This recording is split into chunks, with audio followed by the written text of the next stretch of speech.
کہ ناجائز زمین کے اوپر قبضہ کر کے تم نے بھویہ مندر بنا دیا تو تمہاری ہو گئی، لے لو، لے لیا تم نے، کل قیامت میں گریبان پکڑیں گے اور ایشور کے دربار میں فیصلہ ہوگا، یاد رکھنا۔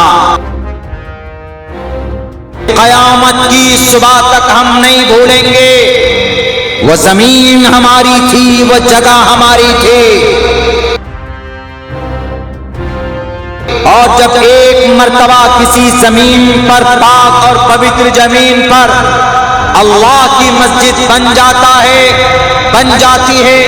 تو قیامت تک وہ مسجد رہتی ہے۔ قیامت جب قائم ہوگی یہ زمین روئی کے طرح اڑتی پھریں گی پوری دنیا میں، ریزہ ریزہ ہوگا، لیکن جہاں جہاں دنیا میں مسجد قائم ہے اللہ اس مسجد کو زمین سمیت اٹھا کر کل قیامت میں پیش کرے گا، اپنے پاس بلا لیتا۔ مسجد کو اللہ فنا نہیں کرے گا۔ 22 جنوری کے اندر اندھ بھکتی مت کرو کہ ناجائز زمین کے اوپر قبضہ کر کے تم نے بھویہ مندر بنا دیا تو تمہاری ہو گئی، لے لو، لے لیا تم نے، کل قیامت میں گریبان پکڑیں گے اور ایشور کے دربار میں فیصلہ ہوگا، یاد رکھنا کہ وہ زمین کس کی تھی، وہ مسجد کس کی تھی، یا وہ زمین کی جگہ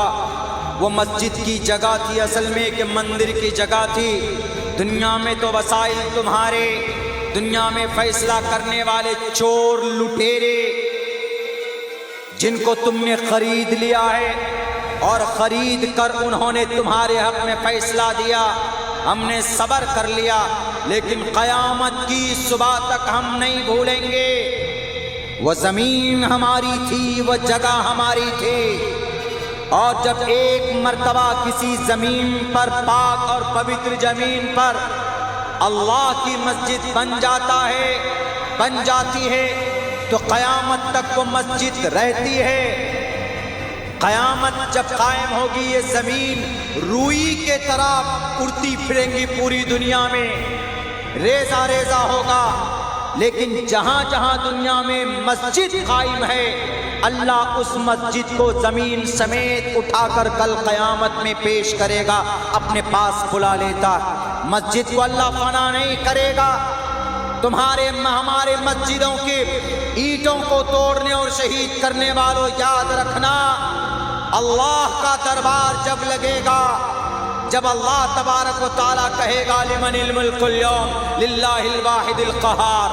آج حکومت کس کی ہے، آج کس کے پاس بہومت ہے، آج کس کا کون پرائم منسٹر ہے، کل قیامت میں حشر کے میدان میں انصاف ہوگا اور تمہاری زبانیں گونگ ہوگی، تم جہنم کے دروازے پر نہیں جہنم میں جل رہے ہوگے۔ اس وقت اللہ تبارک و تعالی ہماری اس مغصوب مسجد کو، جن کو تم نے اپنے پاور اور طاقت کے ذریعے سے شہید کیا ہے، یہ مظلوم مسجد اس دن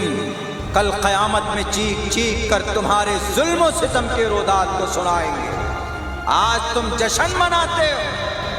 کہ فلاں تاریخ کو آؤ ہم بڑا مندر بنا دیے، چور لٹیرے اس دیش کو مندر کی، مسجد کی آستھا کی چیز ہے، اس دیش کے اندر غریبی کو دور کرو، اس پر کوئی فنکشن نہیں ہوتا تمہارا، اس مسجد میں، اس ملک میں بیٹیوں کی عزت بچانے کے لیے پیسے خرچ کرو، اس پر کوئی محنت نہیں ہوتی ہے۔ ہمارے بچے پڑھتے ہیں، ایجوکیشن حاصل کرتے، جب ایگزام دینے جاتے ہیں تو لٹک لٹک کر ٹرین میں جاتے، بس میں جگہ نہیں ہوتی، ٹرین کی چھت پر سوار ہو کر جاتے، لیکن آج رام مندر کا نرمان ادگھاٹن کر رہے ہیں تو 1000 ٹرین فری چلا دی، اس سے دیش ترقی کرے گا۔ ارے ٹیچروں کے لیے، اسٹوڈنٹ کے لیے، ان کے لیے بھائی فری ٹرین چلاؤ، ان کے لیے فری ٹرین نہیں چلاتے، یہ فری ٹرین چلائیں گے کن کے لیے؟ کہ بھئی وہاں رام چندر جی کا ان کے مندر کا بھویہ مندر کا ادگھاٹن ہوگا، کرو۔ رام من میں بستا ہے، مندر میں نہیں، کسی مغصوب زمین پر نہیں۔ اللہ انسان کے من میں ہوتا ہے۔ اگر آدمی مسجد کے اندر بیٹھ کر بھی کہیں پر ڈاکہ یا کہیں پر چوری کرنے کے لیے سوچتا ہے تو مسجد میں بیٹھ کر اگر وہ سوچتا ہے تو تب بھی گنہگار ہے۔ اللہ کی یاد اصل دل و دماغ سے کی جاتی ہے۔ تو بہرکیف اللہ ان ظالموں کو ہدایت دے، اللہ ان ناہنجاروں کو ہدایت دے، اللہ تبارک و تعالیٰ ان لوگوں کو صحیح سوچ اور سمجھ دے۔ بہرکیف یہ چیزیں کہاں سے ختم ہوگی؟ صرف ایک راستہ ہے تعلیم کا۔ یہودیوں نے تعلیم کا راستہ